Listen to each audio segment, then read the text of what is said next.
దేవునికి స్తుతి స్తోత్రాలు చెల్లిస్తావో, ఎప్పుడైతే నువ్వు కృతజ్ఞతాస్తుతి చెల్లిస్తావో, ఎప్పుడైతే నువ్వు పాపాలు ఒప్పుకుంటావో, ఎప్పుడైతే నువ్వు ఇతరుల కోసం ప్రార్థన చేస్తావో, అప్పుడు నీ ప్రార్థన సంపూర్ణమైనది అర్థం. అయితే ఈ ప్రార్థనలో ఉన్న గొప్పతనం, యేసు ప్రభు కూడా చాలాసార్లు ప్రార్థన చేశాడు. ఆయన రాత్రిగా ప్రార్థన చేశాడు, ఆయన రూపాంతర ప్రార్థన చేశాడు, ఆయన ఒంటరిగా ప్రార్థన చేశాడు, ఆయన ఏకంగా ప్రార్థన చేశాడు.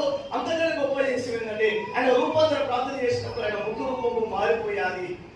ఈరోజు చాలా మంది యొక్క జీవితాలు మందిరానికి వస్తున్నామంటే మందిరం యొక్క ప్రాధాన్యత, మందిరం యొక్క గొప్పతనము ప్రజలకు అర్థం కావడం లేదు. బట్ మందిరం యొక్క సన్నిధి, దేవుడి సన్నిధి అంటే ఏంటో ప్రజలకు అర్థం కావడం లేదు.